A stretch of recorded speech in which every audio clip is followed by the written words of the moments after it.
নমস্কাৰ বন্ধু বান্ধৱীসকল, আমাৰ ৰাখিব চেনেলটোলৈ আপোনালোকক স্বাগতম জনাইছো।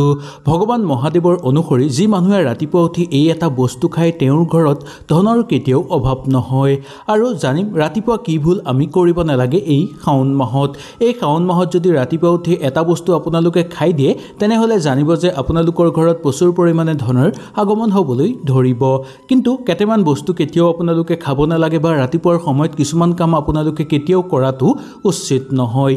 যদি এই কাম কৰে তেনেহ'লে আপোনালোকৰ পৰিয়াল ধ্বংস হৈ পৰিব পাৰে। আহক এই ভিডিঅ'টোৰ যোগেদি আমি সম্পূৰ্ণভাৱে জানি লওঁ। ভিডিঅ'টো ভাল লাগিলে লাইক এটা কৰি আমাৰ মনোবল বঢ়াব আৰু আপোনালোকৰ বন্ধুবৰ্গৰ লগত শ্বেয়াৰ কৰি তেওঁলোককো উপকৃত কৰিব। শাওণ মাহত সকলো মানুহে ৰাতিপুৱা উঠাৰ লগে লগে এই এটা বস্তু নিশ্চয় খাব লাগে। ইয়াৰ ফলত কেতিয়াও আপোনালোকৰ ঘৰত অৰ্থৰ অভাৱ নহ'ব। কেতিয়াও পইচাৰ কাৰণে আপোনালোকে মাথা গৰম কৰি থাকিব নালাগিব। ভগৱান মহাদেৱৰ মতে ৰাতিপুৱা যি মানুহে এই বস্তু খায় তেওঁৰ ঘৰত ধনৰ আগমন হয়। সেইকাৰণে ৰাতিৰ ভিতৰতে আপোনালোকে কেনেকৈ কোটিপতি হৈ যাব আপোনালোকে গমেই নাপাব। সেইকাৰণে ৰাতিপুৱা উঠাৰ লগে লগে আপোনালোকে এই এটা বস্তু নিশ্চয় খাব। বহু মানুহে কোৱা নিশ্চয় শুনিছে চাগে, ইমান পইচাৰ সমস্যা হৈ আছে, দিনে দিনে বেছি ধাৰ হৈছে, পইচা জমা কৰিব পৰা নাই। এনে সমস্যা আপোনাৰ লগতো চাগে নিশ্চয় ঘটিছে। কিবা নহয় কিবা কাৰণত আপোনালোকৰ হাতৰ পৰা পইচা ক্ষতি হৈ যায়, আপোনালোকে গমেই নাপায়। এটাৰ পিছত আনটো আপোনালোকৰ জীৱনলৈ সমস্যা আহি থাকে। সেইকাৰণে শাওণ মাহত আপোনালোকে ৰাতিপুৱা উঠাৰ পিছতেই এই এটা বস্তু খালে আপোনালোকৰ সকলো সমস্যা দূৰ হৈ পৰিব, সকলো অভাৱ অনাটন সমাপ্ত হৈ পৰিব, মহাদেৱৰ পৰম কৃপা লাভ কৰিব পাৰিব, যাৰ ফলত আপোনালোকৰ সকলো মনৰ আশাও পূৰ্ণ হৈ পৰিব। শিৱ পুৰাণত এনে কিছুমান প্ৰতিকাৰৰ কথা কোৱা হৈছে যিবোৰ প্ৰতিকাৰ আমাৰ বাস্তুশাস্ত্ৰতো সম্পূৰ্ণভাৱে উল্লেখ আছে। কিন্তু আজিৰ দিনত এই কথাৰ প্ৰতি কোনেও ধ্যান নিদিয়ে বা এই কথাৰ প্ৰতি কোনেও নমনা হৈছে বা কোনেও গুৰুত্ব নিদিয়ে। সেইকাৰণে পইচাৰ কাৰণে আমাৰ বহু বেছি সমস্যা দিনে দিনে বাঢ়ি আহিবলৈ ধৰিছে। এই সমস্যাৰ পিছতেই আমি বিচাৰি ফুৰোঁ যে এই সমস্যাৰ কেনেকৈ আমি প্ৰতিকাৰ কৰিম। ঘৰত দৰিদ্ৰতা অহাৰ কাৰণ আমি নিজেই বিচাৰি নাপাওঁ। আজি কোৱা কিছুমান কথাই আপোনালোকক প্ৰমাণ কৰাব যে ৰাতিপুৱা উঠাৰ পিছতেই যদি এই এটা বস্তু আপোনালোকে খাই দিয়ে তেনেহ'লে আপোনালোকৰ জীৱনৰ পৰা দুখ দৰিদ্ৰতা দূৰ হৈ পৰিব, লগতে ঘৰত ধন সম্পত্তি বৃদ্ধি পাবলৈ ধৰিব। আপুনি যদি বহু চেষ্টা কৰি কিবা এটা কাম কৰিছে, সেই কাম যদি আপোনালোকৰ বিফল হৈ যায় তেনেহ'লে মানসিকভাৱে ভাগি পৰা দেখিবলৈ পোৱা যায় বা মানসিক চাপ আপোনালোকৰ ওপৰত আহি পৰে। কিবা এটা বস্তু ভাল লাগিছে কিন্তু আপোনালোকে ল'ব পৰা নাই পইচাৰ অভাৱত। কোনোবাই আপোনালোকক হিংসা কৰিব বিচাৰিছে, কোনোবাই আপোনালোকক ঠাট্টা কৰিছে। এইবোৰৰ পৰাই আপোনালোকৰ জীৱনলৈ দুখ দৰিদ্ৰতা নামি আহিবলৈ ধৰে। মানসিক চাপ বৃদ্ধি পোৱাৰ ফলতে আপোনালোকৰ কৰ্মত মন নবহা হ'ব আৰু সকলো ক্ষেত্ৰতে আপোনালোকে কৰ্মত বিফলতাৰ সন্মুখীন হ'বলগীয়া হ'ব, যাৰ ফলত আপোনালোকৰ গোটেই ঘৰ ধ্বংস হৈও পৰিব পাৰে।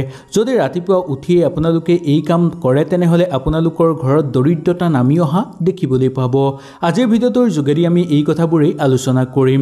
ভুলতো ৰাতিপুৱা উঠি আপোনালোকে এনে কিছুমান কাম কৰাটো উচিত নহয়। আৰু লগতে জানিম যে ৰাতিপুৱা উঠি আমি কি বস্তু খাব লাগে। যদি এই বস্তু খাই তেনেহ'লে ঘৰত ধনৰ আগমন হ'ব। আহক বেছি দেৰি নকৰি আমি আৰম্ভ কৰোঁ। ক'ৰবাত যেতিয়া আপোনালোকে কামলৈ যাবলৈ ওলাব তেতিয়া ভগৱানৰ পূজা কৰিব আপোনালোকে ঘৰত, নাইবা ঘৰত যদি ভগৱানৰ পূজা কৰাৰ স্থান আছে তাত আপোনালোকে প্ৰণাম কৰিব বা আপোনালোকে ভগৱানক স্মৰণ কৰিব। তাৰ পিছত পূজাত ব্যৱহাৰ হোৱা ফুলৰ পৰা এটা পাহি আপোনালোকে নিশ্চয় খাব। ইয়াৰ ফলত ভগৱানৰ পৰম কৃপা আপোনালোকে লাভ কৰিবলৈ সক্ষম হ'ব। আপুনি যি কামত ওলাই যাব সেই কামত সফলতা অৰ্জন কৰিব পাৰিব। ইয়াৰ বাহিৰেও সকলো দেৱ দেৱীৰ আশীৰ্বাদ আপোনালোকে লাভ কৰিবলৈ সক্ষম হ'ব। আৰু এই কাম যদি আপোনালোকে কৰে দেখিবলৈ পাব যে ঘৰৰ পৰিৱেশো উন্নত হৈ পৰিব, ঘৰত প্ৰচুৰ পৰিমাণে অৰ্থৰ আগমন হ'বলৈ ধৰিব। মহাদেৱৰ পৰম কৃপা আপোনালোকে লাভ কৰিবলৈ সক্ষম হ'ব। মহাদেৱ আহি আপোনালোকৰ ঘৰতো বাস কৰিবলৈ ধৰিব। ভগৱান মহাদেৱৰ মতে যেতিয়া কিবা শুভ কামত আপোনালোকে ঘৰৰ পৰা বাহিৰলৈ ৰাতিপুৱাৰ সময়ত যাব সেই সময়ত আপোনালোকে নিশ্চয় মিঠা খাই যাব লাগে। শাস্ত্ৰৰ মতেও ৰাতিপুৱা উঠি মিঠা খোৱাটো বহু শুভ বুলি মনা গৈছে। ইয়াৰ ফলত আপোনালোকে যি কামত ওলাই যাব সেই কামত সফলতা অৰ্জন কৰিব পাৰিব আৰু ইয়াৰ বাহিৰেও আপোনাৰ সকলো মনৰ আশা পূৰ্ণ হৈ পৰিব। যদি শাওণ মাহত যিকোনো কামৰ কাৰণে আপোনালোকে ওলাই যোৱাৰ সময়ত যদি মিঠা খাই ওলাই যায় তেনেহ'লে জানিব যে যি কামত ওলাই গৈছে সেই কাম আপোনালোকৰ সুচাৰুভাৱে হৈ পৰিব। সেই কামৰ পৰা আপোনালোকে ভাল ফল লাভ কৰিব পাৰিব। আপোনালোকৰ মন ভাল হৈ থাকিব আৰু গোটেই দিনটো সুন্দৰ হৈ থাকিব। ভগৱানৰ পৰম কৃপা লাভ কৰিবলৈ সক্ষম হ'ব আৰু আপোনাৰ সকলো মনৰ আশা পূৰ্ণ হৈ পৰিব। মহাদেৱৰ মতে মানুহে মাথাত চন্দনৰ ফুট লৈ কোনো কামত ওলাই গ'লে সেই কামত সফলতা অৰ্জন কৰিব পৰা যায়। ৰাতিপুৱা যি মানুহে মাথাত চন্দনৰ ফুট লৈ বাহিৰলৈ ওলাই যায় তেওঁৰ ওপৰত সদায় ভগৱানৰ পৰম কৃপা দেখিবলৈ পোৱা যায়। এনে মানুহক কোনেও কেতিয়াও ক্ষতি কৰিব নোৱাৰে, কেতিয়াও এনে মানুহৰ অকাল মৃত্যু নহয়। এনে মানুহে ভগৱানৰ পৰম কৃপা লাভ কৰিবলৈ সক্ষম হোৱাৰ উপৰিও সকলো বন্ধুবৰ্গৰ পৰা সুসংবাদ লাভ কৰিবলৈ সক্ষম হয়। এনে মানুহৰ ওপৰত ভগৱানৰ পৰম কৃপা দেখিবলৈ পোৱা যায় আৰু তেওঁলোকৰ সকলো মনৰ আশা পূৰ্ণ হৈ পৰে। ঘৰত যদি কিবা সমস্যা চলি আছিল তেনেহ'লেও আপোনালোকৰ সেই সমস্যা সমাপ্ত হৈ পৰিব। বিশেষকৈ মা লক্ষ্মী আহি আপোনালোকৰ ঘৰত বাস কৰিব, যাৰ ফলত আপোনালোকৰ ঘৰত ধন সম্পত্তি বৃদ্ধি পাবলৈ ধৰিব। শাওণ মাহত যি মানুহে সূৰ্যদেৱক পানী অৰ্পণ কৰে তেনে মানুহৰ সদায় সুখ শান্তি বৃদ্ধি পাই থাকে ঘৰত আৰু তেওঁলোকৰ সমাজত মান সন্মানো বৃদ্ধি পায়। ইয়াৰ ফলত এনে মানুহৰ স্বাস্থ্য ভাল হৈ থাকে আৰু জীৱন ৰেখা তেওঁলোকৰ দীঘলীয়া হৈ যায়। সদায় বাহিৰলৈ যোৱাৰ আগত আপোনালোকে সূৰ্য প্ৰণাম কৰিহে বাহিৰলৈ যাব। ৰাতিপুৱা সোনকালে উঠি আপোনালোকে গা ধুব আৰু তিতা গাৰে যদি আপোনালোকে সূৰ্যদেৱক পানী অৰ্পণ কৰি তেওঁক এটা সেৱা কৰে আৰু তেওঁক স্মৰণ কৰে, ইয়াৰ ফলত আপোনালোকে দেখিবলৈ পাব যে আপোনালোকৰ দিনটো সুন্দৰভাৱে পাৰ হ'ব। আপোনালোকৰ ওপৰত সকলো দেৱ দেৱীৰ পৰম আশীৰ্বাদ দেখিবলৈ পোৱা যাব আৰু আপোনালোকৰ মন সদায় আনন্দিত হৈ থাকিব। ঘৰৰ পৰিৱেশো সুন্দৰ হৈ পৰিব আপোনালোকৰ।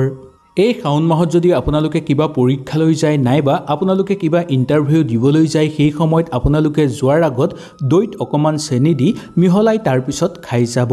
এনে কৰাটো বহু শুভ বুলি মনা গৈছে। শাস্ত্ৰৰ অনুসৰিও ইয়াক বহু শুভ বুলি মনা গৈছে। এনে কৰিলে আপোনালোকে যি কামলৈ ওলাই যাব সেই কামত সফলতা অৰ্জন কৰিব পাৰিব। আপোনাৰ ওপৰত কেতিয়াও বেয়া শক্তিৰ প্ৰভাৱ নহ'ব আৰু কোনো লোকে আপোনাক ক্ষতি কৰিব নোৱাৰিব। আপোনাৰ ওপৰত সকলোৰে সদ্ভাৱ দেখিবলৈ পোৱা যাব। কোনো শত্ৰুৱে আপোনাক ক্ষতি কৰিব নোৱাৰিব, বৰঞ্চ বেয়া শক্তিও আপোনাক কোনো কাৰণত অশান্তি কৰিব নোৱাৰিব। আপোনাৰ মন শান্ত হৈ থাকিব আৰু যি পৰীক্ষাত আপোনালোকে ওলাই যাব সেই পৰীক্ষা সুন্দৰভাৱে দিব পাৰিব আৰু সেই পৰীক্ষাৰ সফলতা লাভ কৰিব পাৰিব। শাওণ মাহত যেতিয়া আপোনালোকে কোনো কামত বাহিৰলৈ ৰাতিপুৱাৰ সময়ত ওলাই যাব তেতিয়া দুটা আপোনালোকে চাউল খাই ওলাই যাব। এনেই চাউল খোৱাটো অশুভ বুলি মনা গৈছে, কিন্তু শাওণ মাহত কিবা কামত আপোনালোকে ৰাতিপুৱা ওলাই গ'লে সেই সময়ত যদি দুটা চাউল খাই ওলাই যায় তেনেহ'লে ইয়াক বহু শুভ বুলি মনা গৈছে। এনে কাম কৰিলে মহাদেৱৰ পৰম কৃপা আপোনালোকে লাভ পাবলৈ সক্ষম হ'ব আৰু মহাদেৱৰ আশীৰ্বাদ আপোনালোকৰ ওপৰত সদায় থাকিব, যাৰ ফলত আপোনালোকে যি কামত ওলাই যাব সেই কামত সফলতা অৰ্জন কৰিব পাৰিব। ইয়াৰ উপৰিও আপোনালোকৰ ঘৰলৈ অৰ্থ অহাৰ বাট মুকলি হৈ পৰিব। মা লক্ষ্মীৰ পৰম কৃপা লাভ হ'ব। মা লক্ষ্মীক ধন সম্পত্তিৰ দেৱী বুলি মনা যায়, সেইকাৰণে যোৱাৰ আগত যদি আপোনালোকে চাউল খাই ওলাই যায় তেনেহ'লে মা লক্ষ্মীও সন্তুষ্ট হৈ পৰিব আপোনালোকৰ ওপৰত। যদি আপুনি বিচাৰে যে আপোনাৰ জীৱনৰ পৰা দৰিদ্ৰতা আৰু বেয়া প্ৰভাৱ দূৰ হোৱাটো, তেনেহ'লে ৰাতিপুৱা উঠি আপোনালোকে কৰক এই এটা কাম। ৰাতিপুৱা উঠি আপোনালোকে কেতিয়াও পোনপ্ৰথমেই আইনা চোৱাটো উচিত নহয়। এনে কৰিলে বেয়া শক্তিৰ প্ৰভাৱ বৃদ্ধি পাবলৈ ধৰিব আৰু আপোনাৰ জীৱনত সমস্যা বৃদ্ধি পাবলৈ ধৰিব। ইয়াৰ বাহিৰেও ঘৰত দৰিদ্ৰতাও বৃদ্ধি পাবলৈ ধৰিব। ৰাতিপুৱা উঠাৰ পিছতেই আপোনালোকে ভগৱানৰ মূৰ্তি বা ফটো চোৱাটো অত্যন্ত শুভ বুলি মনা গৈছে। আপোনাৰ ৰুমৰ দুৱাৰৰ সন্মুখত ভগৱানৰ এখন ফটো নিশ্চয় ৰাখিবলৈ চেষ্টা কৰিব। ৰাতিপুৱা উঠি ভগৱানক দৰ্শন কৰিলে মানুহৰ উন্নতি বৃদ্ধি পায়। ৰাতিপুৱা বিচনাৰ পৰাই ভগৱানৰ নাম লৈ তাৰ পিছতহে আপোনালোকে মাটিত ভৰি দিব। এনে কৰিলে ভগৱানৰ পৰম আশীৰ্বাদ আপোনালোকৰ ওপৰত থাকিব।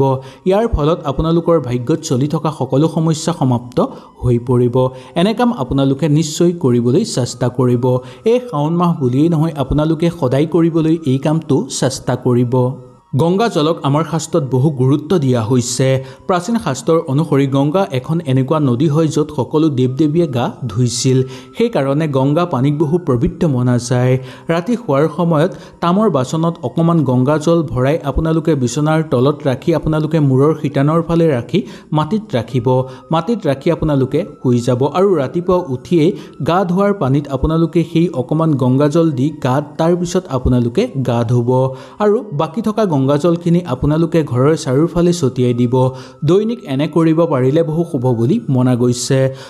ভগৱানৰ অনুসৰি দৈনিক যি মানুহে এনে কাম কৰে তেনে মানুহৰ যুগ যুগান্তলৈ পুণ্য হৈ থাকে। এনে মানুহৰ ওপৰত সদায় ভগৱানৰ পৰম কৃপা দেখিবলৈ পোৱা যায়। মনা যায় যে মৃত্যুৰ সময়তো এই গংগা জলেই আপোনাক বচাব আৰু সকলো পাপ আপোনালোকৰ ধ্বংস কৰাব।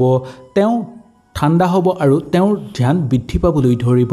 যি মানুহে সদায় এই কাম কৰে তেওঁলোকৰ মানসিক চাপ কেতিয়াও নহয় আৰু মনত সদায় শান্তি আৰু আনন্দ দেখিবলৈ পোৱা যায়। ৰাতিপুৱা উঠিয়ে কেতিয়াও আমি খোৱা বোৱা কৰিব নালাগে। আজিৰ দিনত এনে বহু মানুহ দেখিবলৈ পোৱা যায় যে যি ৰাতিপুৱা বিচনাতে খোৱা বোৱা কৰে বা চাহ খায় বা কফি খায়। যদি আপোনাৰ এনে অভ্যাস আছে তেনেহ'লে এই অভ্যাস আজি আপোনালোকে ত্যাগ কৰক। শাস্ত্ৰত কোৱা হৈছে যে কেতিয়াও দাঁত চাফা নকৰাকৈ বা গা নোধোৱাকৈ কেতিয়াও খোৱা বোৱা আমি কৰিব নালাগে। সদায় ৰাতিপুৱা উঠি গা ধুব লাগে, তাৰপিছত সূৰ্যদেৱক পানী অৰ্পণ কৰিব লাগে আৰু তাৰপিছতহে খোৱা বোৱা কৰিব লাগে। ইয়াৰ কাৰণ হ'ল সূৰ্যদেৱৰ পৰাই আমি তাপ পাওঁ। সেইকাৰণে সূৰ্যদেৱক ধ্যান নকৰাকৈ কেতিয়াও আমি খোৱা বোৱা কৰিব নালাগে। যি মানুহে বিচনাতে চাহ খায় তেওঁলোকে আজি এই অভ্যাস ত্যাগ কৰক। দাঁত চাফা নকৰাকৈ কেতিয়াও আপোনালোকে খোৱা বোৱা কৰাটো উচিত নহয়।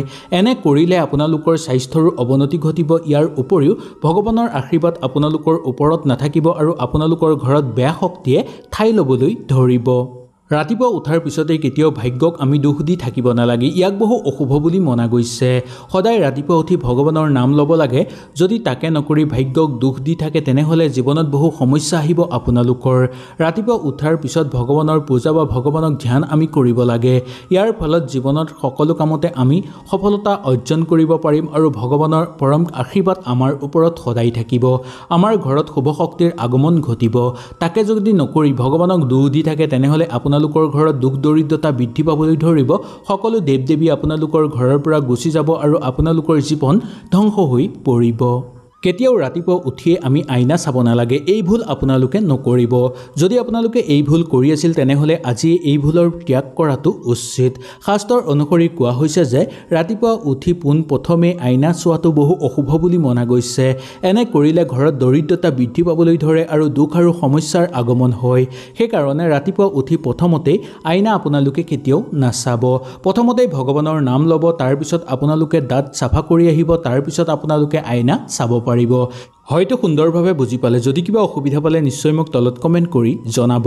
তেনেহ'লে আজিলৈ আপোনালোকৰ ওচৰৰ পৰা বিদায় লৈছোঁ। কালিলৈ পুনৰ আপোনালোকক লগ পোৱাৰ প্ৰতিশ্ৰুতিৰে আজিলৈ নমস্কাৰ।